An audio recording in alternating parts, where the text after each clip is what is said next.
And with something like this, he won't be able to reach the top even after 100 years. Chris shockingly asked, how did he manage to do that, as it took him years just to release aura? Chris said with teary eyes that Roman already knew how to use the aura. That's why he won the fight in the first place.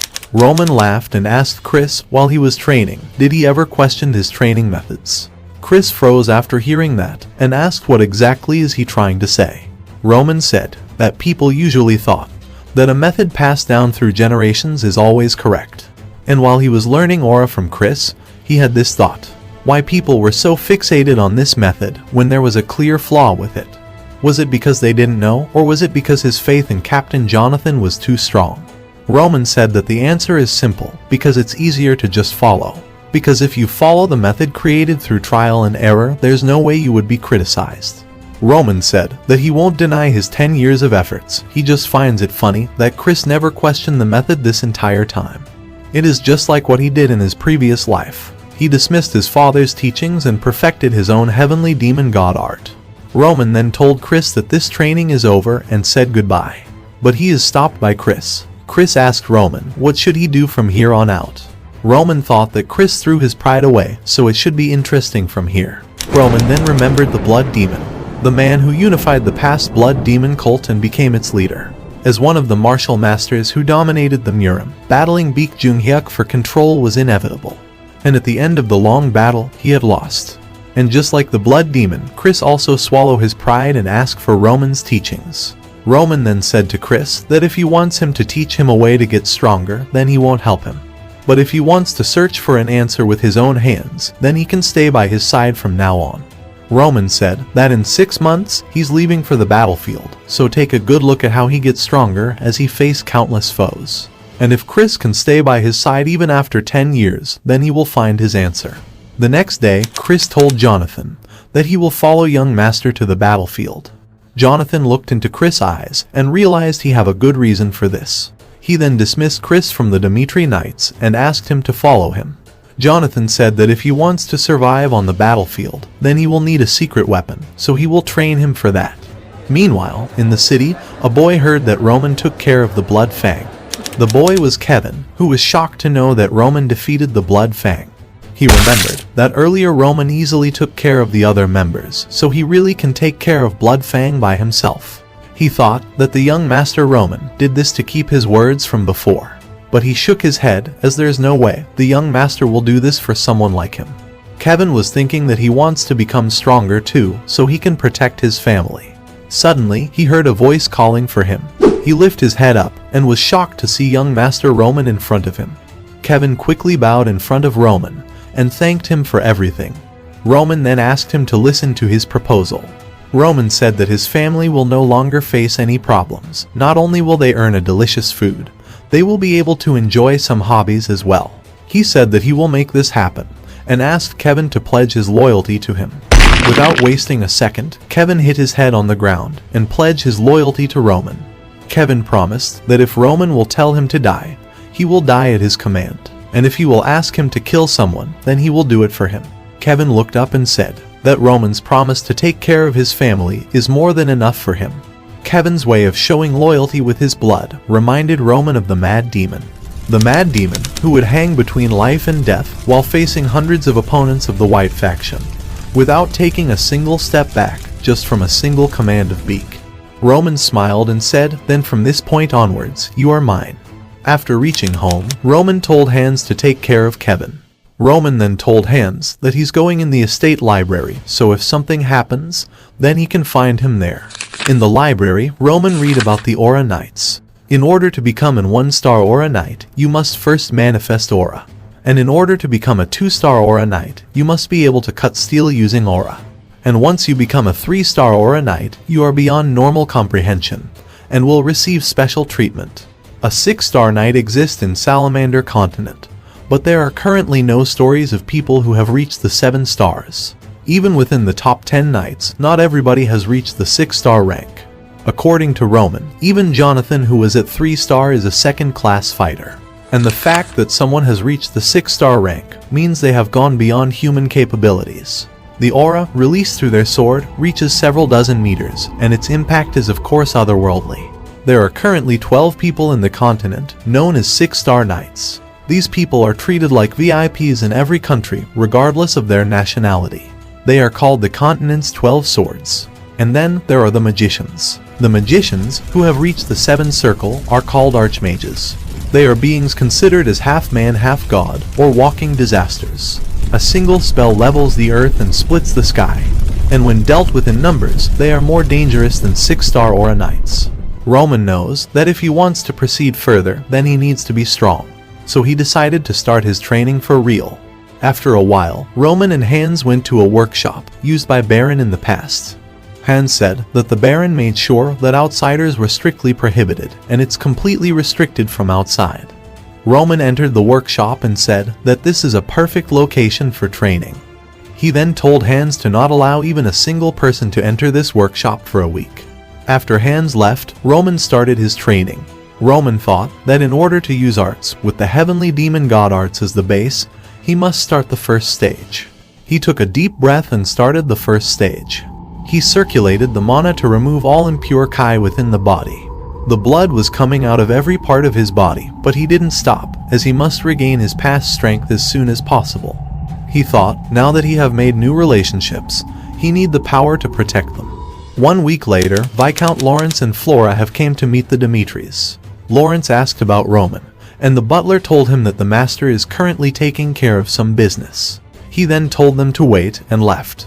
Lawrence realized that the Dimitris don't want them here, but he still decided to wait. He then told Flora that he has prepared this meeting so she can revert her mistake.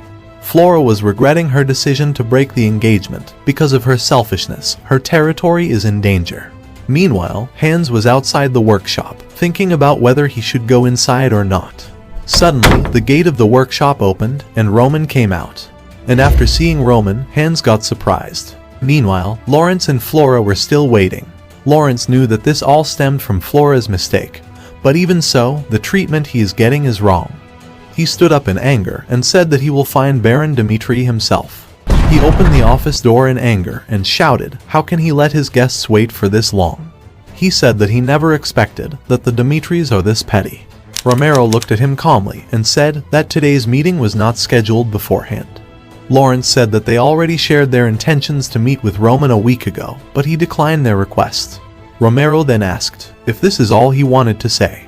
He added that on the day when Flora Lawrence visited Dimitri, Roman broke the engagement. And though he scolded Roman, but even a 3-year-old could tell that Flora Lawrence had something to do with the disengagement decision.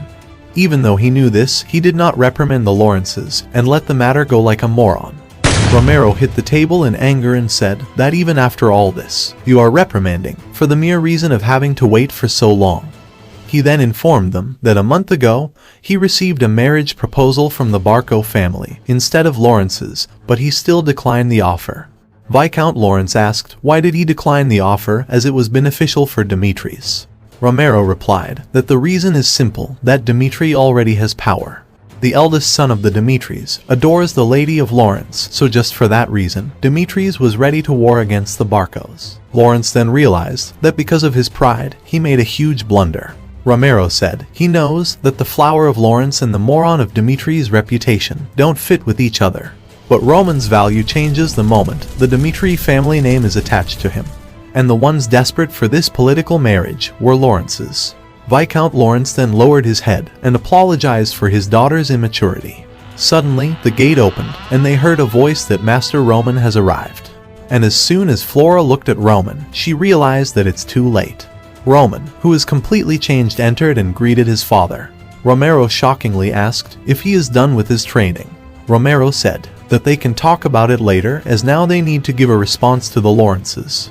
Roman said that he understand what the union of their families signifies. He knew that the wealth of Dimitri would ensure the safety of Lawrence, and at the time, he believed there was enough value in doing so. But on the first day he met Flora, he changed his mind after talking to her. He said that Flora must have heard the rumors of the moron of Dimitri, so she cancelled the marriage. But no matter how society judges Roman Dimitri, he wants someone who believes things that they saw directly. Therefore, Roman decided for the disengagement to proceed without any changes. Viscount Florence thought that if he knew about Roman's worth, he would have been more careful when telling Flora to not make any sudden decision. He realized that he too have made a huge mistake, and left quietly. After they both left, Romero asked Roman what exactly happened over the past week.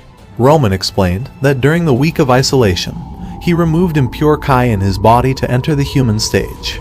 The human stage is the process of building the foundation to display the heavenly demon god art.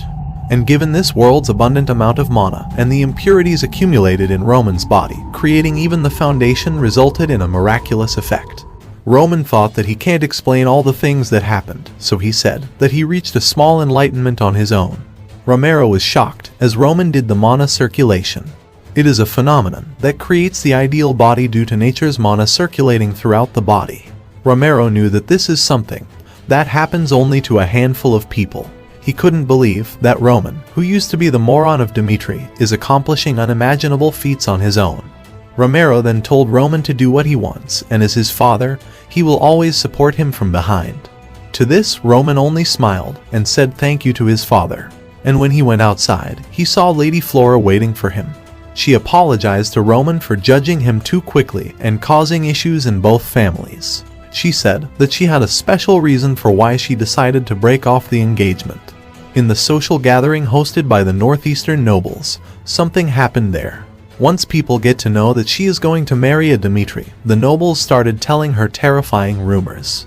That Roman Dmitri enjoys drugs that eat away your reason and intelligence. She now knows that the rumors were false, but she thinks that Roman should know this. Roman replied that now it doesn't change their relationship, and left.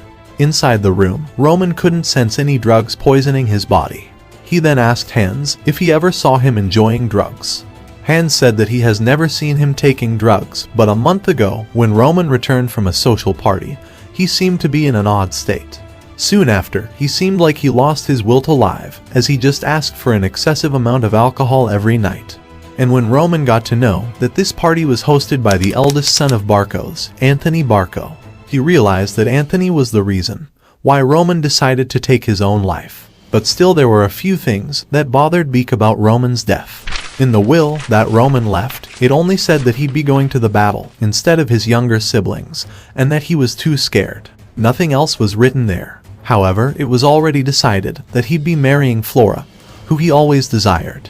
And there were plenty of ways for him to avoid military service. But despite all this, he killed himself just because he was afraid of the battlefield. He then asked Hans if he and Anthony Barco were close. Hans replied that there wasn't anyone else that spent as much time with Roman as he did. However, it did seem like he was on bad terms with Roman recently. Roman understands that the political marriage between Lawrence and Dmitri was a massive obstacle for the Barcos, who wanted the land of Lawrence. And the easiest way to solve that problem was to stop the marriage before that happened. Hans then informed Roman that a few days ago, a party invitation arrived from the Barco family. Roman smiled and decided to go, as the Barcos are getting on his nerves. He then told Hans to inform the Barcos that he will be attending the party, which is in 2 weeks. The next day, Hans told Kevin that Master Roman is waiting for him, and told him to not be surprised by his change. Kevin entered the room and gets shocked to see Roman's new look. Kevin then asked Roman what should he do to be of use to Master Roman. Roman said that he intends to use Kevin as his sword, but one's use isn't determined by someone else's will, so Roman said that he will give him 3 choices. First is to give up his use as a sword if he is scared of bloodshed. The second is to become his sword and protect him by his side. Kevin said that he never touched a sword before in his entire life.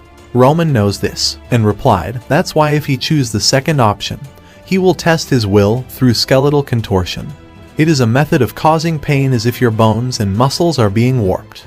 And the third option is to take this sword and cut off his hand. And that's it.